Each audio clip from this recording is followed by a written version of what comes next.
नमस्ते दोस्तों। ये जीवन का सबसे महत्वपूर्ण सीख है कि आंसू निकल आए तो खुद पोंछ लेना। लोग पोंछने आएंगे तो सौदा करेंगे। अपने फैमिली, अपने परिवार के अलावा अगर कोई भी व्यक्ति आपके विपरीत परिस्थिति में आता है तो कहीं ना कहीं 100% नहीं कह सकते हैं कि हर एक बार ऐसा हो, लेकिन 10 में से 9 बार ऐसा ही होगा कि कोई भी व्यक्ति अगर आपका आंसू पोंछता है, आपको तसल्ली देता है, तो कहीं ना कहीं उसका इंटरेस्ट छुपा हुआ है, उसका अपना ही हित है। ठीक है, तो इसी के लिए ये कोट था सलीम खान के द्वारा, जो कि सलमान खान के फादर हैं। तो आइए शुरू करते हैं आज का डिस्कशन। आज का डेट है 9 दिसंबर 2023 और अभी हम डिस्कस करेंगे द हिंदू के कुछ इंपॉर्टेंट आर्टिकल्स हिंदी में। तो सबसे पहले आरबीआई ने ऑनलाइन लोन एग्रीगेट्स के लिए नियम तय करने के लिए यूपीआई भुगतान की सीमा बढ़ा दी है। तो इसमें एक बात कहा जाता है, एजुकेशन और हेल्थ के लिए 1 लाख तक का लिमिट जो था उसको 5 लाख तक बढ़ा दिया गया है आरबीआई के द्वारा। इसको भी हम लोग विस्तार से पढ़ लेंगे। उसके बाद अगला आर्टिकल जो है, भारत उत्तर दक्षिण ध्रुवीकरण को बढ़ावा देने वाले राजनेताओं के बिना भी काम चला सकता है।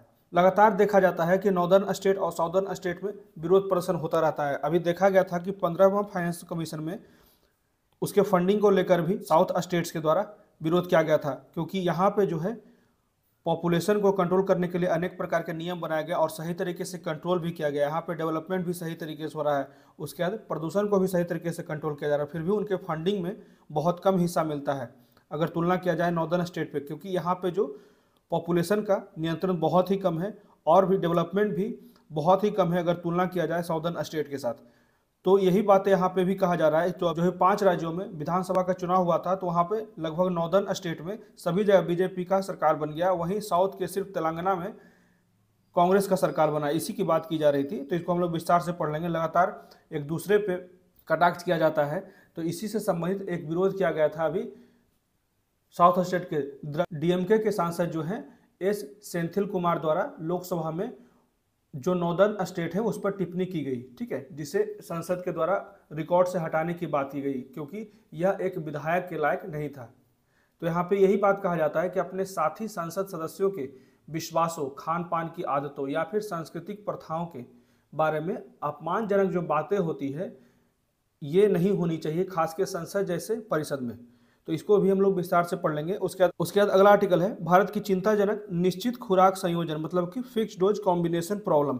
ये समस्या उत्पन्न हो रहा है क्योंकि भारत में लगभग 70% जो मेडिसिन है वो कहीं ना कहीं एफडीसी से संबंधित है और फिर भी मार्केट में खुलेआम बेचे जा रहे हैं। तो इसको भी हम लोग विस्तार से पढ़ लेंगे, क्योंकि 239 दवाइयों को अभी यहाँ पे बैन लगा दिया गया था, फिर भी मैक्सिमम दवाएं भारत के बाजार में देखे जा सकते हैं। तो यही चिंता है जिसको हम लोग अच्छे से पढ़ेंगे कि फिक्स डोज कॉम्बिनेशन होता क्या है और इसके नुकसान क्या क्या है। इसी कारण तो सरकार के द्वारा बैन लगाया गया है। उसके बाद अगला आर्टिकल जो है, भारत और श्रीलंका के बीच दूरियों को कम करने का प्रयास किया जा रहा है। ठीक है, तो इसके लिए बहुत से प्रस्ताव लाए जा रहे हैं, जैसे कि एक रोड कनेक्टिविटी बढ़ाने की बात की जा रही है, रामेश्वरम से तलाई मनार के बीच रोड कनेक्टिविटी लाने की बात की जा रही है। उसके बाद ट्रेड में ज़्यादा से ज़्यादा विकास करने की बात की जा रही है। उसके बाद पावर ग्रिड, ठीक है, पावर ग्रिड को बढ़ाने की बात की जा रही है। ये सारे जो समझौते पहले ही किए जा चुके हैं, लेकिन किसी न किसी कारण से इसमें विकास नहीं हुआ, विस्तार नहीं हुआ। तो इसको भी हम लोग विस्तार से पढ़ेंगे। फिर व्यापार के क्षेत्र में जो फ्री ट्रेड एग्रीमेंट है, इसमें भी कुछ बदलाव करने की बात की जा रही है, जिससे कि दोनों के संबंधों को और बेहतर किया जा सके। ठीक है, तो सारी चीज़ों को हम लोग विस्तार से पढ़ लेंगे। आइए शुरू करते हैं। सबसे पहले देख लेते हैं, RBI enhances UPI payment limits to set rules for online loan. मतलब कि आरबीआई ने ऑनलाइन लोन एग्रीगेटर्स के लिए नियम तय करने के लिए यूपीआई जो है उसकी भुगतान की सीमा को बढ़ा दिया है 1 लाख से 5 लाख के बीच में। ठीक है, इसी की मुख्य बातें थी यहाँ पे। तो यहाँ पे कहा जाता है कि ऑनलाइन ऋण लेने वाले उधारकर्ताओं की सुरक्षा के लिए कदमों के साथ आरबीआई ने शुक्रवार को स्वास्थ्य, देखभाल और शिक्षा के लिए यूपीआई भुगतान सीमा को 1 लाख रुपए से बढ़ाकर 5 लाख रुपए कर दिया और क्रेडिट कार्ड के आवृत्ति ई भुगतान जनादेश की सीमा भी बढ़ा दी गई है और बीमा प्रीमियम भुगतान के साथ साथ म्यूचुअल फंड इन्वेस्टमेंट निवेश को 15,000 की मौजूदा सीमा से बढ़ाकर 1 लाख रुपए कर दिया गया है। तो ये कुछ बदलाव किए गए हैं भी हाल ही में आरबीआई के द्वारा। ठीक है, तो इसे ध्यान रखिएगा अभी। अब बढ़ते हैं अगले आर्टिकल की तरफ। इसमें नॉर्थ स्टेट और साउथ स्टेट के बीच में घमासान मचा हुआ है, क्योंकि अभी जो विधानसभा का चुनाव हुआ था वहाँ पे नॉर्दर्न स्टेट में बीजेपी ने 4 राज्यों में चुनाव जीत लिया और उसके बाद साउथ में सिर्फ तेलंगाना में ही कांग्रेस की सरकार बनी। तो इसी कारण जो साउदर्न स्टेट के लोग हैं हमेशा से ये कटाक्ष करते हैं, टिप्पणियां करते हैं नॉर्थ स्टेट पे कि उनकी जो संस्कृति है वो निम्न स्तर की है, उनका खान पान सही नहीं है। यही सारे जो वाद विवाद चल रहे हैं इसको हम लोग विस्तार से पढ़ लेते हैं। तो डीएमके के सांसद एस सेंथिल कुमार द्वारा लोकसभा में उत्तर भारतीय राज्यों पर की गई टिप्पणी जिसे रिकॉर्ड से हटा दिया गया। अपने साथी सांसद सदस्यों के विश्वासों, खान पान की आदतों और सांस्कृतिक प्रथाओं के बारे में अपमानजनक बातें जो हैं वो कट्टरता से कम नहीं है, कहीं ना कहीं वो क्षेत्रवाद को फैला रहे हैं। उसके बाद भारत जैसे विशाल देश में राजनीतिक प्राथमिकताएं क्षेत्र दर क्षेत्र अलग अलग होती है। इस विशाल परिदृश्य में विभिन्न प्रकार के असंतुलन भी देखे जा सकते हैं। उदाहरण के लिए साक्षरता और शिक्षा, प्राकृतिक संसाधन, व्यापार मार्गों तक पहुंच और जनसांख्यिकी संरचना के संदर्भ में। जैसे कि जितने भी कोस्टल स्टेट्स हैं उनका देख सकते हैं कि हमेशा से विकास ज़्यादा बेहतर रहा, चाहे वह गुजरात हो या फिर कर्नाटका हो या फिर महाराष्ट्र हो, गोवा हो, ठीक है। उसके बाद ईस्टर्न साइड में अगर देखेंगे, उड़ीसा को अगर छोड़ दिया जाए तो आंध्र प्रदेश हो, तेलंगाना हो या फिर तमिलनाडु हो, ये सारे क्षेत्र बहुत अच्छे से विकास कर रहे हैं। वहीं जो लैंडलॉक स्टेट्स हैं, चाहे बिहार हो, यूपी हो, ये सारे जगह डेवलपमेंट अप टू मार्क नहीं है। तो इसी से संबंधित आगे भी पढ़ लेते हैं। जैसे ये असंतुलन देश की राजनीतिक और आर्थिक संरचनाओं में भी प्रतिबिंबित करता है। तो यही सारी चीज़ें जो है वो राजनीति में भी प्रतिबिंबित होता है, ठीक है। तो सबसे विविध और सबसे अधिक आबादी वाले लोकतांत्रिक देश के एकीकरण और गति प्रदान करने के लिए क्या क्या किया जा रहा है। तो कुछ क्षेत्र जो हैं वो आर्थिक रूप से अधिक उन्नत है, जबकि कुछ अन्य में देश की राजनीतिक दिशा को प्रभावित करने के लिए उच्च क्षमता है। जैसे कि यूपी की बात की जा रही है, एमपी की बात की है, जहाँ पे जनसंख्या बहुत ज़्यादा है, जो राजनीति को बहुत ज़्यादा प्रभावित कर सकते हैं, ठीक है। तो इसी असंतुलन के अलावा भारत में धर्म, भाषा, संस्कृति और खान पान की आदतों के मामले में भी बहुत ज़्यादा विविधताएँ हैं। तो कहा जाता है कि इस पृथ्वी पर सबसे अधिक विविध और सबसे अधिक आबादी वाले लोकतंत्र देश जो है वो भारत है। तो उसके एकीकरण को गति प्रदान करने के लिए राष्ट्र निर्माताओं ने असंतुलन और विविधता की इन चुनौतियों से जूझा, जिसका सबसे प्रमुख योगदान था सरदार वल्लभ भाई पटेल का, जिन्होंने इन छोटे छोटे राज्यों को एकजुट कर एक देश बनाया, ठीक है। तो आगे कहा जाता है, हालांकि भारत ने इन असंतुलनों को दूर करने और विविधता के प्रबंधन में महत्वपूर्ण प्रगति की है, लेकिन अभी भी किसी निष्कर्ष तक पहुंचने में सक्षम नहीं हुआ है, अभी भी किसी निष्कर्ष तक नहीं पहुंच पाया है। क्षेत्रीय पहचान और असंतुलन को छिपाया नहीं जाना चाहिए या चुप रहने के लिए मजबूर नहीं किया जाना चाहिए, जब तक कि प्रयास एक सत्ताबाई देश बनने का नहीं होगा। अगर एक सशक्त बेहतर देश बनना है तो सभी क्षेत्रों को भुलाकर एक राष्ट्र के रूप में सोचना पड़ेगा, राष्ट्रवादी के रूप में सोचना पड़ेगा, तभी हमारे देश का विकास जो होगा सर्वोत्तम स्थिति में होगा। आगे कहा जाता है कि सांसद ने अपनी अनुचित टिप्पणियों के लिए माफ़ी भी मांगी और उनकी पार्टियों ने भी माफ़ी मांगी। उनकी टिप्पणियां जो थी 3 हिंदी भाषी राज्यों मध्य प्रदेश, राजस्थान और छत्तीसगढ़ में जो बीजेपी की जीत हुई थी, जबकि तेलंगाना में कांग्रेस के लिए मतदान किया था, जो राजनीतिक प्राथमिकताओं में उत्तर और दक्षिणी राज्यों के बीच अंतर को प्रस्तुत करता है। इसी कारण ये जो कटाक्ष किया गया, मेनली ये गुस्सा का एक तरीका था, ठीक है, दक्षिण राज्यों के द्वारा। तो भारत में विभिन्न क्षेत्रीय दलों के सत्तारूढ़ दल और गठबंधन रहे हैं, लेकिन जनसंख्या का बड़ा हिस्सा होने के कारण उत्तर का जो क्षेत्र है, उत्तरी भारत का जो क्षेत्र है, देश के शासन में बड़ा योगदान रहता है, चाहे वो यूपी हो, एमपी हो, राजस्थान हो, महाराष्ट्र, ठीक है। तो ये सारे जितने भी बड़े बड़े पॉपुलेशन वाले स्टेट्स हैं उनका ज़्यादा से ज़्यादा हिस्सा रहता है देश की राजनीति में। इसी के लिए कहा जा रहा है ना, अभी राज्यसभा में सभी स्टेट्स को 2-2 सीट दे दिया जाए, जिस तरह से यूएसए में दिया गया है, जिससे कि सभी की समान प्रतिनिधित्व हो, चाहे वो नॉर्थ ईस्ट का स्टेट हो या फिर नॉर्थ का स्टेट हो, ठीक है। आगे कहा जाता है कि उत्तर दक्षिण में दोषपूर्ण विभाजन का सुझाव जो है वो निराधार और खतरनाक है, जबकि बहु असंतुलन का मुद्दा जो है वैध और वास्तविक है।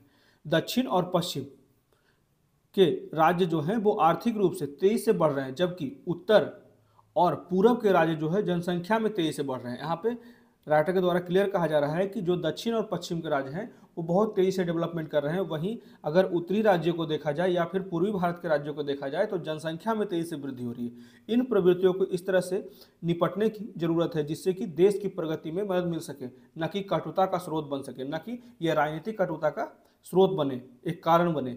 तो विकास के परिणाम भी विशेष क्षेत्रों में धार्मिक और जाति समुदाय में भिन्न भिन्न होते हैं।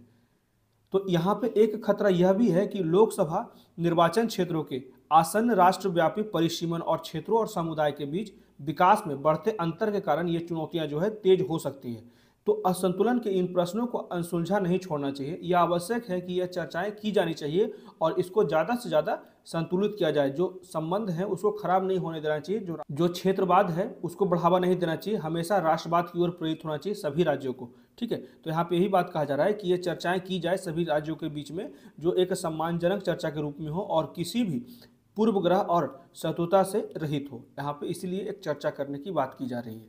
अब बढ़ते हैं अगले आर्टिकल की तरफ। इसमें कहा जाता है India's alarming fixed dose combination problem, मतलब कि भारत की जो चिंताएं हैं वो निश्चित खुराक संयोजन की समस्या को लेकर है। तो यहाँ पे कहा जाता है कि भारत, कतर और यूनाइटेड किंगडम मतलब कि ब्रिटेन के शिक्षाविदों के एक समूह ने हाल ही में एक जर्नल में, जो कि journal of pharmaceutical policy and practices में कहा गया कि एंटीबायोटिक दवाओं के अस्वीकृत और यहां तक कि प्रतिबंधित निश्चित खुराक संयोजन मतलब कि एफडीसी की मात्रा पर एक चिंताजनक नया अध्ययन प्रकाशित किया गया है।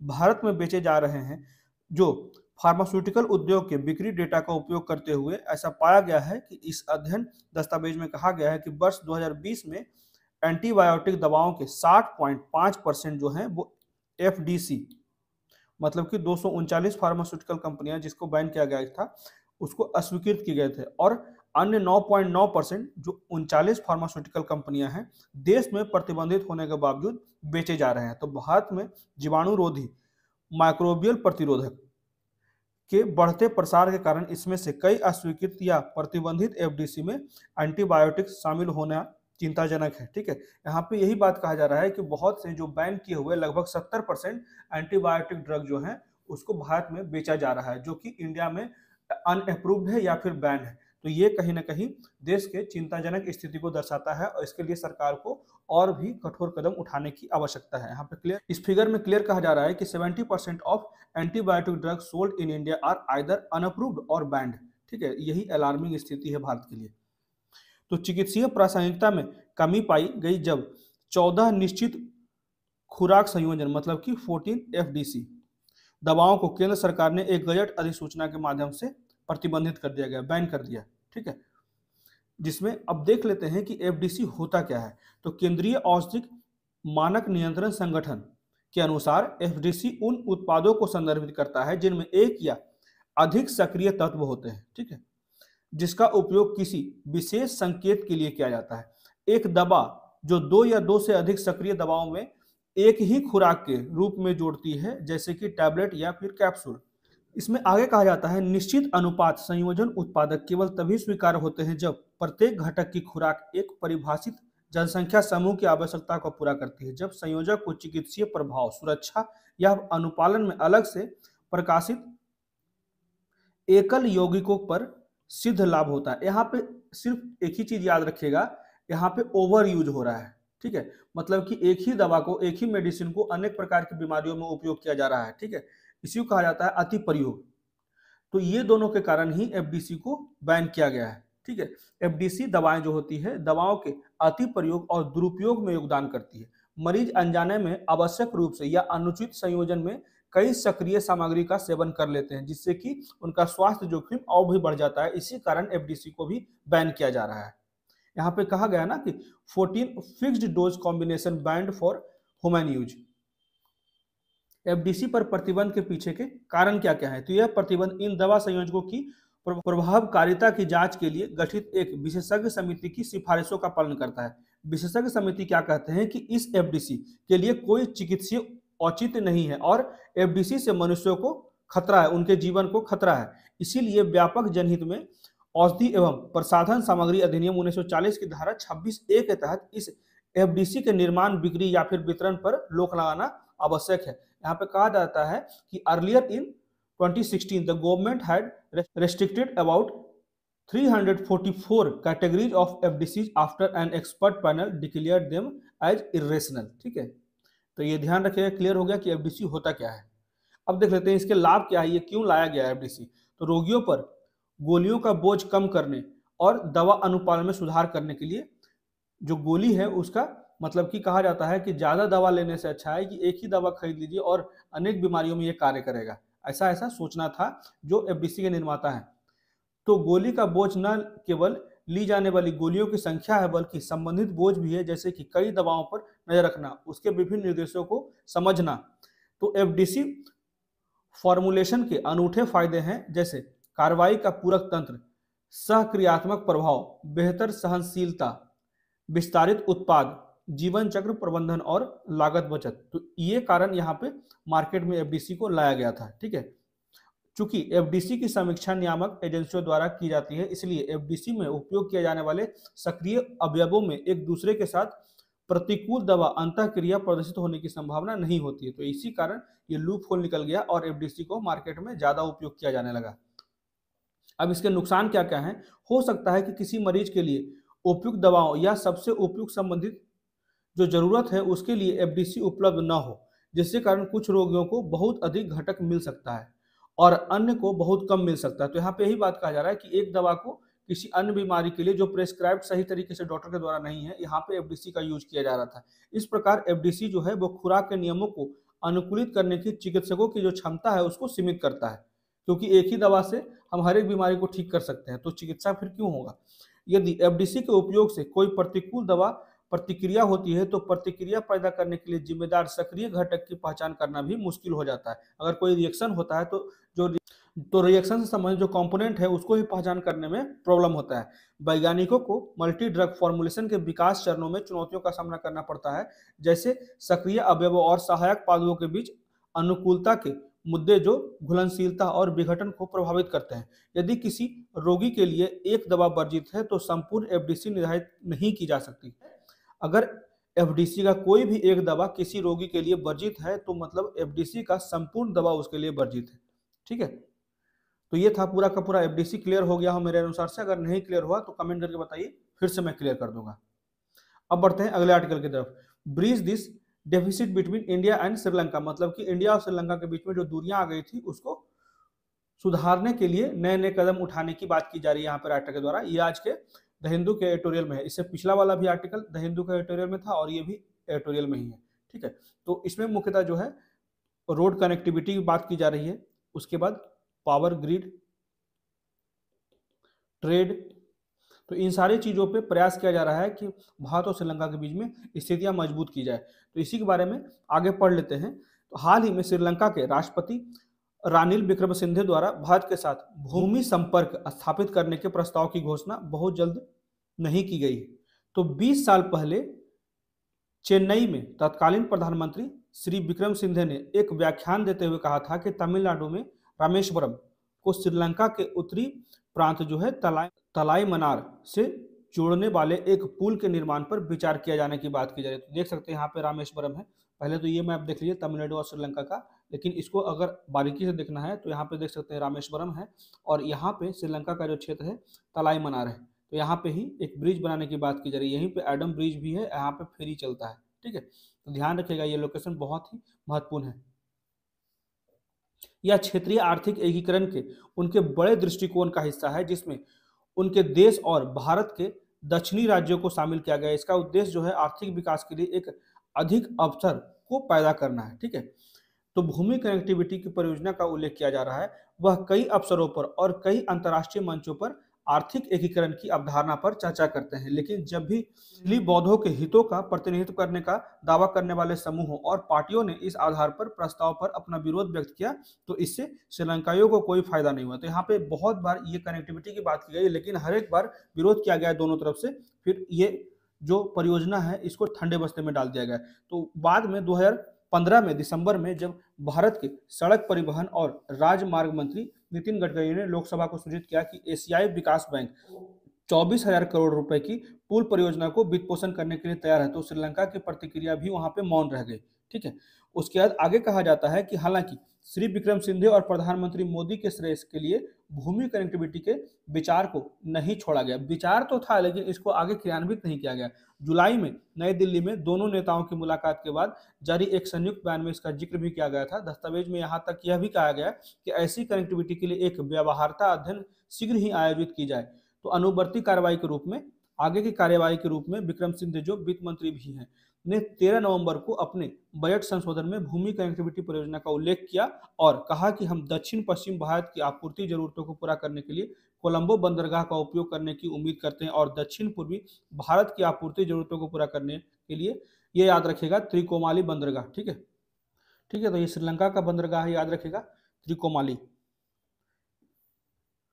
आगे कहा जाता है पावर ग्रिड के मामले में भी लगातार जो है श्रीलंका मदद चाहता था भारत से, लेकिन बुनियादी ढांचों के विकास के क्षेत्र में दोनों देशों के बीच संबंध जितना गहरा होना चाहिए था उतना नहीं है। उदाहरण के लिए दोनों देशों के बिजली नेटवर्क को जोड़ने का विचार जो है 1970 में आया, फिर भी अभी तक बेहतर तरीके से पावर ग्रिड का स्थानांतरण नहीं हो पाया, बेहतर तरीके से उसके बुनियादी ढांचों का विकास नहीं हो पाया। दोनों देशों द्वारा द्विपक्षीय ग्रिड पर समझौता ज्ञापन पर हस्ताक्षर किए हुए 13 साल से भी अधिक समय बीत गया, लेकिन एक भी यूनिट बिजली जो है वो प्रसारित नहीं किया गया। बांग्लादेश के मामले में भारत पिछले कुछ वर्षों से सालाना कम से कम 7,000 मिलियन यूनिट का निर्यात कर रहा है। लगभग एक महीने पहले श्री मोदी और बांग्लादेश के प्रधानमंत्री शेख हसीना ने 2 अन्य बुनियादी ढांचा परियोजना को लॉन्च करने के अलावा वर्चुअल मोड में रामपाल मैत्री पावर प्रोजेक्ट की दूसरी इकाई को भी संयुक्त रूप से चालू कर दिया। दरअसल श्रीलंका और बांग्लादेश ने बिजली क्षेत्र में सहयोग के लिए उसी वर्ष 2010 में भारत के साथ समझौता किया था। वहीं बांग्लादेश के साथ भारत का बहुत बेहतर संबंध है और बहुत ज्यादा 2 यूनिटें बना के दी गई है पावर ग्रिड की। वहीं अभी तक श्रीलंका के साथ कोई भी ऐसा पावर ग्रिड उपयोग में नहीं आया है। तो ऐसा नहीं है कि पूर्व द्वारा कोई भी ऊर्जा परियोजनाएं शुरू नहीं की जा रही है, क्योंकि ऊर्जा क्षेत्र विशेष रूप से नवीकरणीय ऊर्जा में भारत की भागीदारी से जुड़ी कुछ परियोजनाएं चल रही है, जिसके अलावा द्वीप राष्ट्र को 25 वर्षों के लंबे गृह युद्ध से उभरने के लिए समय की आवश्यकता थी।